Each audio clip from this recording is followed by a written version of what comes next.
नमस्कार बंधु, स्वागत है आपका श्री प्रभुवाणी चैनल में। आज इस वीडियो में हम आपको करवा चौथ से जुड़ी संपूर्ण जानकारी प्रदान करेंगे, जैसे कि 2023 में करवा चौथ का व्रत कब है, पूजा का शुभ मुहूर्त, पूजन सामग्री, इस व्रत की पूजा विधि। तो चलिए वीडियो को शुरू करते हैं, किंतु उससे पहले यदि आप हमारे चैनल पर नए हैं और इसी प्रकार हमसे जुड़े रहना चाहते हैं तो कृपया कर चैनल को लाइक, शेयर एवं सब्सक्राइब अवश्य करें। साथ ही साथ जो बेल आइकन दिया गया है उसे भी प्रेस कर दीजिए, जिससे कि हमारे चैनल पर जो भी वीडियो डले उसकी नोटिफिकेशन आप तक पहुँचे सबसे जल्द। बंधुओं, पंचांग के अनुसार करवा चौथ का व्रत हर साल कार्तिक कृष्ण पक्ष की चतुर्थी को रखा जाता है। यह व्रत सुहागिन महिलाओं के लिए बेहद खास है, क्योंकि इसे महिलाएं अखंड सौभाग्य की कामना से रखती हैं और व्रत में पूरा दिन निर्जल उपवास कर रात्रि में चंद्रदेव की पूजा के बाद व्रत संपन्न करती हैं। मान्यता है कि इस व्रत के प्रभाव से सुहागिन महिलाओं को पति की दीर्घ आयु और सुखद गृहस्थ जीवन का वरदान मिलता है। आइए सबसे पहले जान लेते हैं करवा चौथ व्रत शुभ मुहूर्त के बारे में। तो बंधुओं, साल 2023 में करवा चौथ का व्रत 1 नवंबर यानी कि बुधवार के दिन रखा जाएगा। बता दें कि चतुर्थी तिथि प्रारंभ होगी 31 अक्टूबर रात्रि 9:30 पर। वहीं ये तिथि समाप्त होगी अगले दिन यानी कि 1 नवंबर रात्रि 9:19 पर। बंधुओं, आप नोट कर लीजिए कि पूजा का शुभ मुहूर्त होगा 1 नवंबर सायंकाल 5:36 से 6:54 तक। और साथ ही साथ यह भी नोट कीजिए कि करवा चौथ के दिन चंद्रोदय का समय होगा रात्रि 8:15 पर। आइए बंधुओं, अब जान लेते हैं करवा चौथ पूजन सामग्री के बारे में।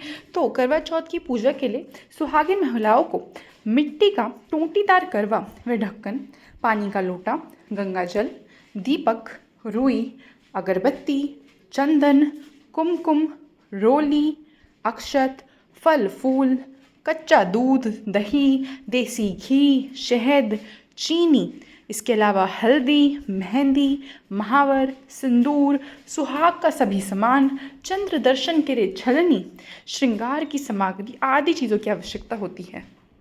आइए बंधुओं, चर्चा कर लेते हैं करवा चौथ पूजा व्रत विधि के बारे में।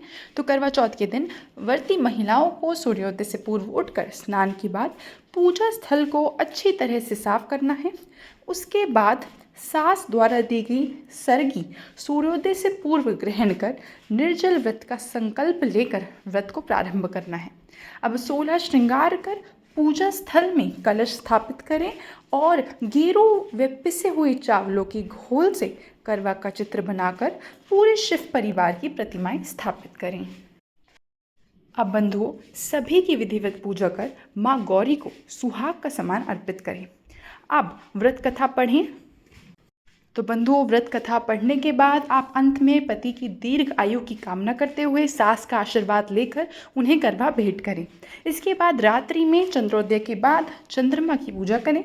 छलनी से चंद्र दर्शन कर अर्घ्य देकर धूप दीप जलाकर प्रसाद अर्पित करें और अंत में पति का आशीर्वाद लेकर व्रत को संपन्न करें। चलिए कथा शुरू करते हैं। बहुत समय पहले की बात है। एक साहूकार के 7 बेटे और उनकी एक बहन करवा थी। सभी 7 भाई अपनी बहन से बहुत प्यार करते थे, यहाँ तक कि वे पहले उसे खाना खिलाते और बाद में स्वयं खाते थे। एक बार उनकी बहन ससुराल से मायके आए हुई थी। शाम को भाई जब अपना व्यापार व्यवसाय बंद कर घर आए तो देखा उनकी बहन बहुत व्याकुल थी। सभी भाई खाना खाने बैठे और अपनी बहन से भी खाने का आग्रह करने लगे, लेकिन बहन ने बताया कि उसका आज करवा चौथ का निर्जल व्रत है और वह खाना सिर्फ चंद्रमा को देखकर उसे अर्घ देकर ही खा सकती है। चूँकि चंद्रमा अभी तक नहीं निकला था, इसलिए वह भूख प्यास से व्याकुल हो उठी थी। सबसे छोटे भाई को अपनी बहन की हालत देखी नहीं जा रही थी, इसीलिए वह दूर पीपल के पेड़ पर एक दीपक जलाकर रख देता है। दूर से देखने पर वह ऐसा प्रतीत होता था मानो चतुर्थी का चांद उदित हो रहा है। इसके बाद भाई अपनी बहन को बताता है कि चांद निकल आया है, तुम उसे अर्घ देने के बाद भोजन कर सकती हो। बहन खुशी के मारे सीढ़ियों पर चढ़कर चांद को देखती है, उसे अर्घ देकर खाना खाने बैठ जाती है। वह पहला टुकड़ा मुंह में डालती है तो उसे छींक आ जाती है।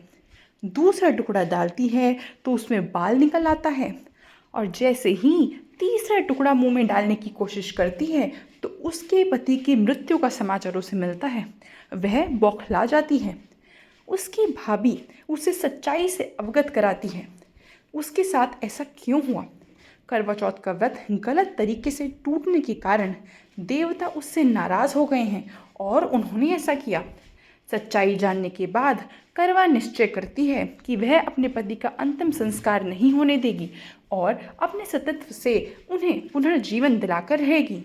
वह पूरे 1 साल तक अपने पति के शव के पास बैठी रहती है, उसकी देखभाल करती है। उसके ऊपर उगने वाली सुईनुमा घास को वह एकत्रित करती जाती है। 1 साल बाद फिर करवा चौथ का व्रत आता है। उसकी सभी भाभियाँ करवा चौथ का व्रत रखती हैं। जब भाभियाँ उससे आशीर्वाद लेने आती हैं तो वह प्रत्येक भाभी से यम सुई ले लो, पिए सुई दे दो, मुझे भी अपनी जैसी सुहागिन बना दो, ऐसा आग्रह करती हैं। लेकिन हर भाभी उसे अगली भाभी से आग्रह करने का कहकर चली जाती है। इस प्रकार जब छठे नंबर की भाभी आती है तो करवा उससे भी यही बात दोहराती है। यह भाभी उसे बताती है कि चूंकि सबसे छोटे भाई की वजह से उसका व्रत टूटा था, अतः उसकी पत्नी में ही शक्ति है कि वह तुम्हारे पति को दोबारा जीवित कर सकती है। इसीलिए जब वह आए तो तुम उसे पकड़ लेना और जब तक वह तुम्हारे पति को जिंदा ना कर दे उसे नहीं छोड़ना। ऐसा कहकर वह भी चली जाती है।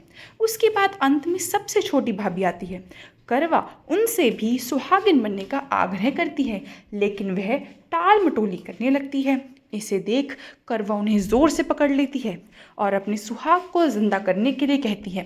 भाभी उसे छुड़ाने के लिए नोचती है, खसोटती है, लेकिन करवा नहीं छोड़ती। अंत में उसकी तपस्या को देख भाभी पसीज जाती है और अपनी छोटी उंगली को चीर कर उसमें से अमृत उसके पति के मुंह में डाल देती है। करवा का पति तुरंत श्री गणेश कहता हुआ उठ बैठता है। इस प्रकार प्रभु कृपा से उसकी छोटी भाभी के माध्यम से करवा को अपना सुहाग वापस मिल जाता है। हे श्री गणेश, माँ गौरी, जिस प्रकार करवा को चिर सुहागन का वरदान आपसे मिला, वैसा ही सभी सुहागनों को मिले। तो यह थी बंधुओं करवा चौथ की पौराणिक पवित्र कथा। आशा करती हूँ वीडियो आपको काफ़ी पसंद आई होगी। वीडियो देखने के लिए आपका बहुत बहुत आभार। यदि ऐसा है तो कमेंट बॉक्स में जाते जाते करवा चौथ माता की जय लिखना ना भूलें।